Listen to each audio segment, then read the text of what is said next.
Hi, welcome to I Talk Italian. I'm actually here with Joe, and I'm super excited because we have met organically, and I found out he was a stroke survivor, which I am a brain aneurysm survivor, and this week is mental health awareness. So I was just going to dive deep with Joe right at the start and ask him a question.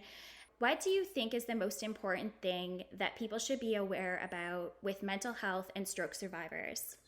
Well, being a stroke survivor myself, I can only speak for myself, but early on, after my stroke, the first year entirely was the most isolating, lonely time of my life.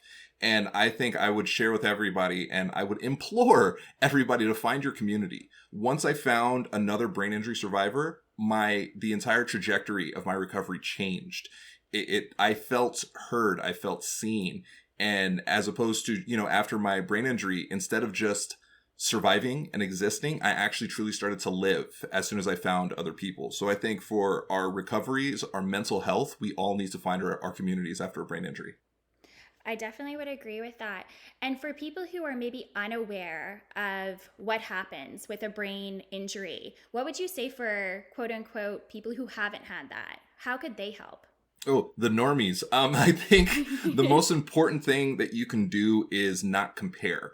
It's very difficult for us to share. The thing is, after having a brain injury, unless you've had one, you have no idea what it's like. I can paint the most vivid picture of what I go through. It still pales in comparison to what it truly is. And a lot of people without brain injuries, they want to connect and they want to compare and say, "Oh, well, you said you have neurofatigue.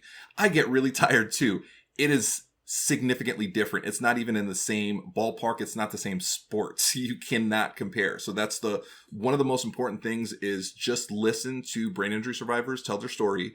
Don't try to compare because there is nothing that compares to brain injuries. Absolutely. I couldn't have said that better myself. So, how long have you been connecting with people and how long have you been in recovery for? Those are two different questions. So I had my stroke August 4th, 2016, and it took me about almost a full year to I connected with others during physical therapy, but they were all comfortably in their 60s. I was in my 30s when I had my stroke, so I didn't really know who to talk to and how to process and I just wanted to be heard by somebody else instead of somebody at the tail end of their life. And I'm not saying that disrespectfully. I'm just saying that was the reality. I met my co-host of my podcast at a party, and she is a major concussion survivor, and she goes through the same cognitive things that I go through. And I met her almost a year after my recovery. And then ever since then, it became almost a drug to me I needed to meet more people like myself, because the more people that I meet like me, the better I feel and the more energy it gives me and the more I know that I'm going to be able to get through this. It's a long journey. Recovery is ongoing, and I've been connecting with people every single day for about going on 4 years now. Every single day I have a thing where I reach out to a new survivor just to connect, because I know what it's like to feel isolated and alone, and I never want anybody else to feel that way. So it's it's a little bit of my OCD too, where I'm like, nope, I have to reach out to somebody new today. I love that. Is there anything that you would like to share that I haven't asked you that you think would be imperative that someone hears today? There's so much happening in our world. It's a lot. Everything is a lot. I would say recovery, and I say this not to be doomsday. People hear this and they're like, "Oh, the old you is gone." And I'm not saying that in a bad way. A lot of people immediately they feel shook and they feel defeated. If a lot of us in recovery, we try to get to what we used to be after brain injury. But before my brain injury, I was this. Yeah, that's fine. That person doesn't exist anymore. And that's not a bad thing. It's not. It's not that we're abnormal. It's not that we're less than. We're just different versions of ourselves. So the more we try to chase what we used to be, the more time I believe that we're wasting, as opposed to trying to figure out who we are now. We're different evolved beings. So stop chasing what we used to be, and I think start focusing on who you currently are. That's so powerful. And oh my gosh, it hits on a real level for me because I did that. I really compared to the way my brain used to function. I was straight A student and now I can't remember where my keys are. Yes, I completely understand that. Now, again, it's not that you're less than you used to be. you have a different perspective of life. You have a different appreciation for life. You might not be able to do some of the things that you used to do, but I guarantee you, if you really take a step back and think about it, you appreciate so much more now than you did then. Yes, and Joe, like you have your own podcast, so I wanted to also say, like, what are you doing? What are the things that you're working on to raise awareness for what's happening?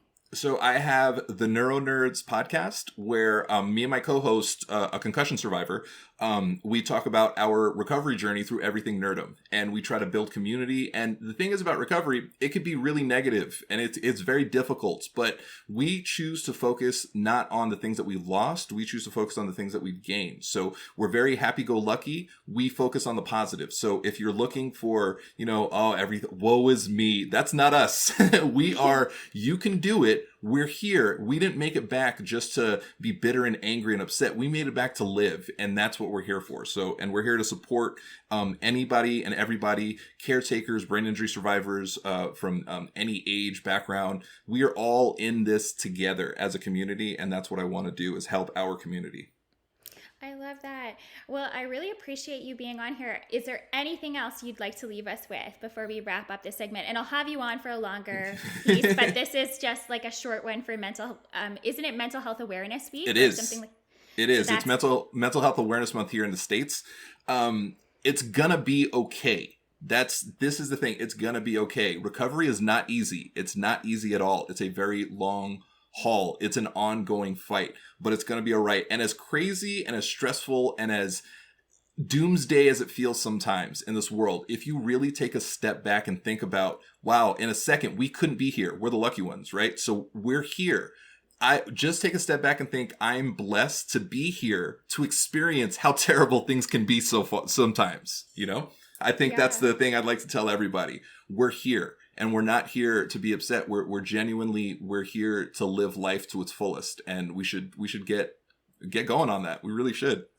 I think that's good for everyone to hear. We all should be living life to the fullest as well. But when you have that appreciation because you've almost lost your life to something so big. Right. So thank you for saying that. I really appreciate it. Of course. It's not just for the brain injury survivors either. It's for anybody. It shouldn't take a life-changing experience for you to truly take a step back and live life. So for everybody out there, life is a beautiful thing. Don't take it for granted.